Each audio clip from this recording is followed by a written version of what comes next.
हमारे व्यस्त जीवन में ईश्वर की आवाज़। कहा जाता है हमारी आँखों के आंसू बोलते हैं, ऊंची आवाज़ में बोलते हैं। हमारे आँखों के आंसू हमारी आंतरिक भावनाओं को प्रकट करते हैं, चाहे वे खुशी के हो सकते हैं या दुख और गम के भी हो सकते हैं।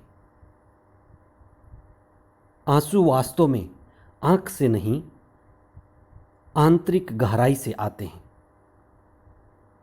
पास्का के बाद का मंगलवार 19 अप्रैल 2022, प्रेरित चरित अध्याय 2 पद संख्याएं 36 से 41 तक और संत यूहन्ना का सुसमाचार अध्याय 20 पद संख्याएं 11 से 18 तक। जब छोटे बच्चे रोते हैं तो लोग उन पर ज़्यादा ध्यान नहीं देते, क्योंकि बच्चे अक्सर रोते हैं।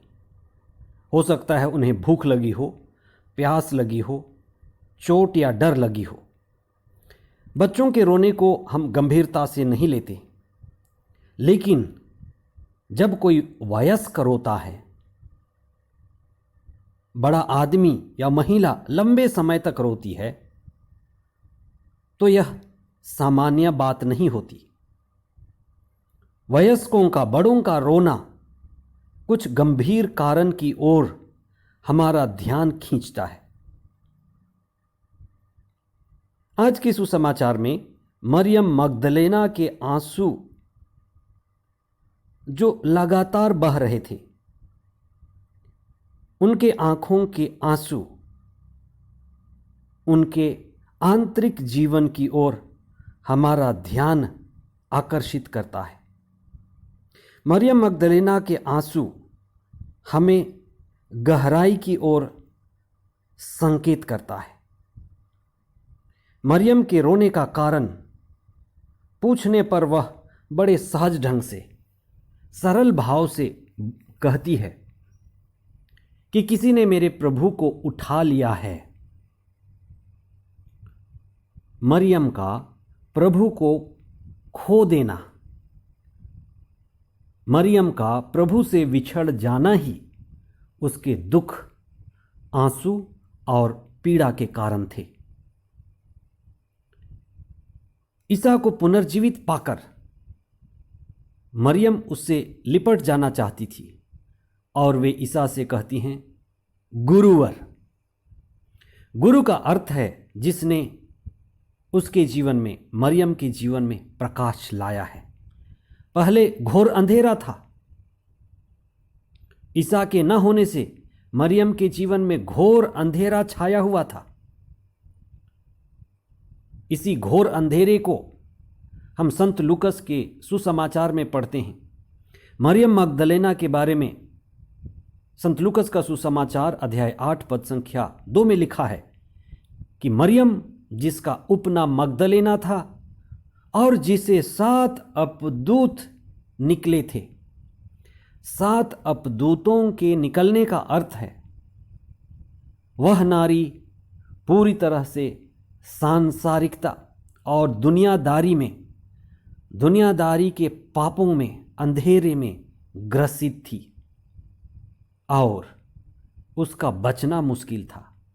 एक ऐसी महिला जो घोर अंधकार में भटक रही थी, उसके अंदर गहरी बेचैनी थी, उसका जीवन टूटा फूटा, अस्त व्यस्त था।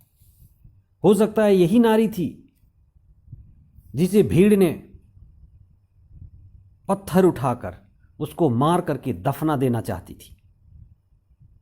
कठोर हिंसक समाज से ईसा ने उस नारी को बचाया था और वह अपना पुराना स्वभाव छोड़कर ईसा के वचन को सुनकर अपने जीवन में ईसा को स्वामी और गुरु स्वीकार कर उसके शिक्षा का पालन कर रही थी और अब नई प्राणी बन गई थी। लेकिन ईसा को खोना उसके लिए सबसे बड़ी दुख की बात है, इसीलिए वो रो रही थी। मरियम मगदलेना के आंसू हर उस व्यक्ति के आंसू हैं जो प्रभु को खो देते हैं। मरियम मगदलेना की बेचैनी हर उस प्रभु भक्त की बेचैनी है जो कुछ समय प्रभु के साथ थे लेकिन अब दूर हो गए हैं। उनके अंदर गहरी बेचैनी छाई हुई है। आप कितने ही ऐसे परिवारों को जानते हैं जो बिना प्रभु के रो रहे हैं। आप कितने ही ऐसे पति पत्नियों को जानते हैं जो बिना प्रभु के रो रहे हैं। जो भी व्यक्ति, जो भी परिवार, जो भी समाज प्रभु को खोता है, देर से या जल्दी रोता है। उसके आंसू आंखों से नहीं, आंतरिक गहराई, हृदय की खालीपन से आते हैं। संत पौलुस लिखते हैं कि ईश्वर ने हमारे हृदयों में अपने पुत्र का आत्मा भेजा है जो पुकार कर कहता रहता है, अब्बा पिता। ईश्वर की खोज और आत्मा की खोज हमारी सबसे बड़ी और आखिरी खोज है। इसलिए जो कार्य मरियम मगदलेना ने किया, बड़े सवेरे उठकर वो प्रभु को खोजने गई और रोते रोते प्रभु के लिए विलखती रही।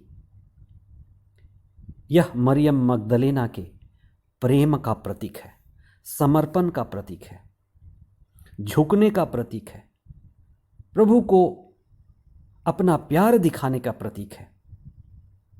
इसलिए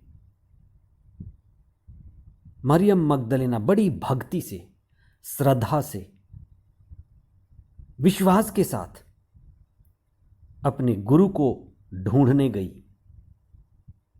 और जो सच्चे हृदय से, संपूर्ण हृदय से प्रभु को ढूंढता है वह पाता है।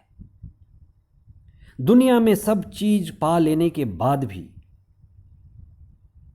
व्यक्ति को ईश्वर और आत्मा के अनुभव के बिना हमेशा बेचैनी सताती रहती है, विरह वेदना आती रहती है।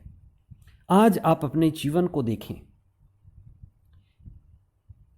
कि परिवार पाने के बाद, नौकरी पाने के बाद, इतनी उम्र होने के बाद, दुनिया में हर तरह के काम करने के बाद मुझे कितनी संतुष्टि मिली। क्या मैंने प्रभु को पाया? क्या मेरे हृदय में आंतरिक खुशी है? क्या मेरे आंखों में प्रसन्नता और आनंद के दृश्य झलकते हैं? आइए हम प्रार्थना करें। ईश्वर की उपस्थिति को अपना उद्देश्य बनाएं। प्रभु यीशु, पुनर्जीवित यीशु मेरे हृदय में निवास करें। मैं अपने ईश्वर से दूर न रहूं, मैं उनको पा सकूं, उनके साथ चलूं, उनके साथ जीऊं। ये मेरे जीवन का उद्देश्य बने। आज के पहले पाठ में जो पेंतेकोस्त का एक अंश है, पेतरुस पवित्र आत्मा के प्रभाव से अत्यधिक उत्साहित होकर लोगों को संबोधित करते हैं और लोगों को प्रशिक्षित करते हैं कि जो भी ईसा के जीवन में हुआ उसके द्वारा ईश्वर ने मनुष्यों के लिए मुक्ति का द्वार खोल दिया और वह मुक्ति का द्वार आज भी हमारे लिए खुला है। लोगों ने पूछा कि हम क्या करें? पेतरुस ने कहा, अपने पापों के लिए पश्चाताप कीजिए और बपतिस्मा ग्रहण कीजिए। और पवित्र आत्मा के आने के बाद न केवल चेलों ने, लेकिन जो भी उस समुदाय से जुड़ते गए, पवित्र आत्मा उनको आलोकित करता गया, ऊपर उठाता गया। वे आध्यात्मिकता में बढ़ते गए और पवित्र आत्मा के द्वारा संचालित होने लगे। आज हमारे लिए सवाल का विषय है कि मसीही होने के नाते क्या मैं अपने जीवन में पवित्र आत्मा का अनुभव करता हूँ? मरियम मगदलेना के जैसे प्रभु यीशु, पुनर्जीवित यीशु को पाने का प्रयत्न करता हूँ, मेहनत करता हूँ, अपनी भक्ति और श्रद्धा, प्रेम दिखाता हूँ। आइए हम प्रार्थना करें। हे स्वर्गीय पिता, धन्यवाद देते हैं तेरे पुत्र प्रभु यीशु के लिए, जिनको आपने हमारी मुक्ति के लिए इस संसार में भेजा। हम बीमार हैं, कमज़ोर हैं, पीड़ित हैं, टूटे हुए हैं। हम निराश, हताश और बेचैनी का जीवन जीते हैं। बहुत सारे लोग प्रभु से दूर हैं। हम यही प्रार्थना करते हैं कि प्रभु हमारे जीवन में आइए, हमारे परिवारों में आइए। जितने भी भाई बहन निराश और बीमार हैं, उनको आशीष और चंगाई प्रदान कीजिए। जिस तरह से प्रभु मिलन के बाद मरियम मगदलेना के आंसू खुशी से भर आए, उसी तरह से हमारे जीवन में प्रभु को पाने के बाद हम उत्साहित और आध्यात्मिक जीवन जिए। हे पवित्र आत्मा, शक्ति और सामर्थ्य की आत्मा, हमें प्रज्ञा और विवेक प्रदान कीजिए कि हम अपने पापों के लिए पश्चाताप करें, आपके नज़दीक रहें और प्रज्ञा और आपकी ज्योति द्वारा पूर्णता की ओर बढ़ें। हमारे आध्यात्मिक प्रयास को, आध्यात्मिकता में बढ़ने के प्रयास को आशीर्वाद और कृपा प्रदान कीजिए। पवित्र आत्मा हमारी मेहनत में और हमारी यात्रा में हमारा साथी बने। ये प्रार्थना हम करते हैं हमारे प्रभु ख्रिस्त के द्वारा। आमीन।